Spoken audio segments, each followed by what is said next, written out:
Kolam bekas galian tambang batu bara dekat perumahan Bumi Citra Lestari, Sungai Kunjang, Samarinda inilah yang selama bertahun-tahun dikonsumsi warga. Air tersebut dimanfaatkan untuk mandi, cuci, dan kakus. Wali Kota Samarinda Andi Harun berjanji akan mengambil langkah cepat. Salah satu upaya yang dilakukan adalah dengan memasang pipa PDAM ke perumahan tersebut. Andi Harun menargetkan proses pengerjaan dan pemasangan akan memakan waktu 6 bulan. Selama pengerjaan, warga akan diberi pasokan air dari kolam lain yang lebih bersih dan aman bagi kesehatan.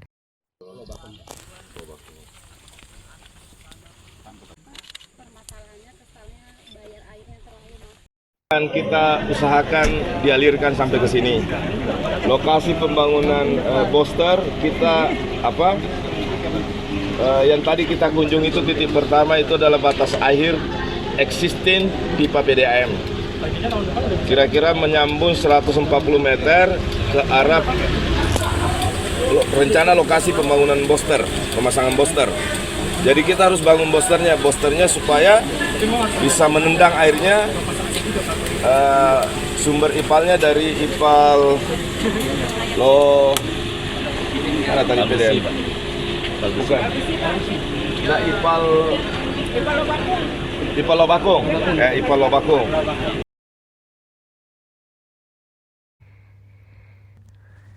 Selain air bersih untuk 300 keluarga, Pemkot juga akan mengaspal jalan keluar dan masuk perumahan. Warga selama ini hanya memanfaatkan jalan tanah untuk keluar masuk perumahan. Amir Hamzah dan Iswanto melaporkan dari Samarinda.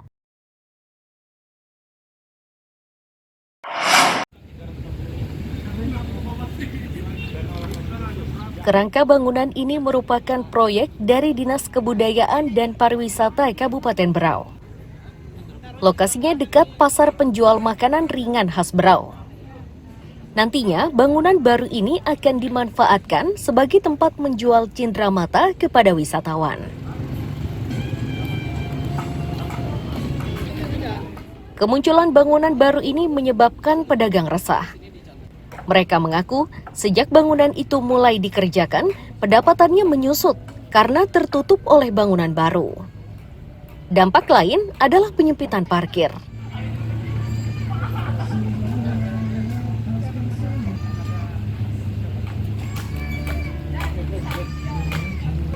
Sih kita mau bilang menolak, ya menolak, mau dibilang enggak karena ini kan lahan pemerintah juga tempati. Terima nggak terima ya Pak ya? Cuman setidaknya ya kita sebagai masyarakat begini, pengelola kuliner begini ya tolong dianu dulu lah, dipikirkan kalau misalnya mau dibikin ini, mau dibangun ini, ya janganlah dulu di sini kulinernya dulu. Karena ini kan kita merasa tertutupi begini kan, jauh turun drastis penghasilan kita selama. Berapa persen Pak turun bahan pendapatnya? Yang tadinya misalnya kita paling minim sehari itu 1 juta, sekarang paling 200-300. Sehari Pak ya? Sehari. Nah, setelah terjadinya ini karena lahan parkir sudah nggak ada. Kepala Disbudpar Berau Ilyas Natsir menegaskan, pedagang yang berada di belakang bangunan nantinya akan dipindahkan ke tepi sungai.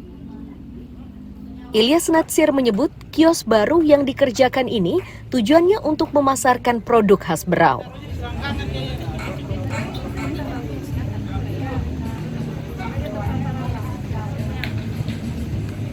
Nanti ini awalnya kan, ini kan rencana kan yang di pinggir-pinggir laut itu nanti dibangun kulinernya. Oh, berarti memang udah dikonsep Pak ya? Ya, konsepnya. Kapan Pak kira-kira realisasi ini Pak selesai Pak? Kalau ini tahun ini harus selesai tahun ini. Ya, tahun ini harus selesai, sudah bisa dipakai tahun ini. Tahun depannya di sini untuk yang papa-papa di belakang. Oh. Jadi mereka nanti apakah ada tempat sendiri Pak untuk? Ya, selama masih belum dibangun ya memang masih tetap di situ Pak ya?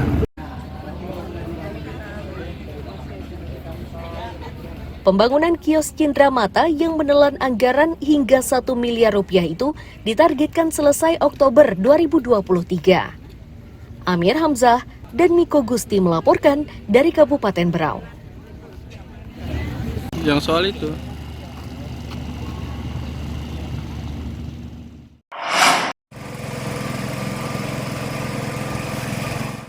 Warga di Kabupaten Malinau Minggu siang menyingkirkan endapan lumpur dari dalam rumah dan tempat usahanya. Di beberapa sudut kota, sejumlah kendaraan mulai roda 2 dan 4 masih belum dipindahkan. Sisa-sisa rendaman air bercampur lumpur masih terlihat jelas. Relawan masyarakat peduli bencana memastikan semua kawasan yang terendam kini sudah surut.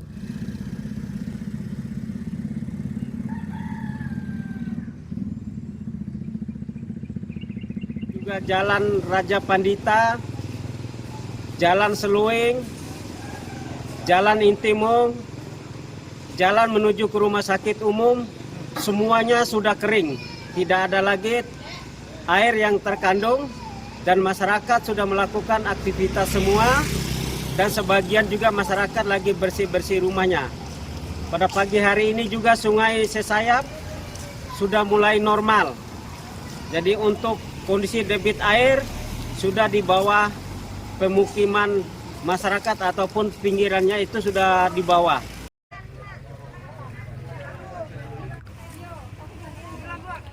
Wakil Gubernur Kalimantan Utara Yansen Tipapadan yang memantau lokasi pengungsian korban banjir memastikan akan melakukan beberapa langkah.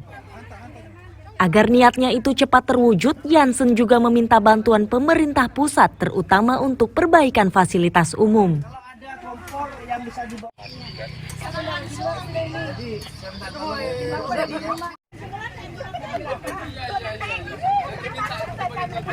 Tentu dalam hal ini saya berharap nanti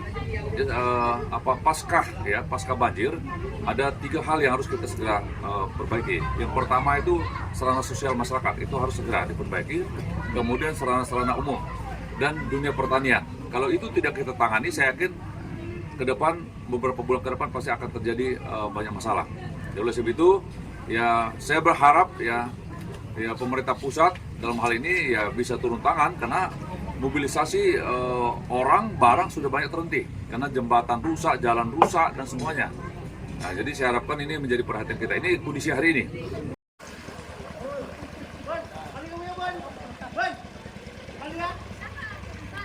Sebelumnya warga di 4 kecamatan di Kabupaten Malinau harus mengungsi ke stadion. Ini dilakukan karena debit airnya mencapai 1,5 meter. Meski begitu, sebagian masih bertahan di rumahnya masing-masing karena genangannya kurang dari 0,5 meter. Banjir dari luapan Sungai Mentarang dan Sesayap ini disebut-sebut banjir terparah selama ini. Amir Hamzah dan tim liputan melaporkan dari Malinau.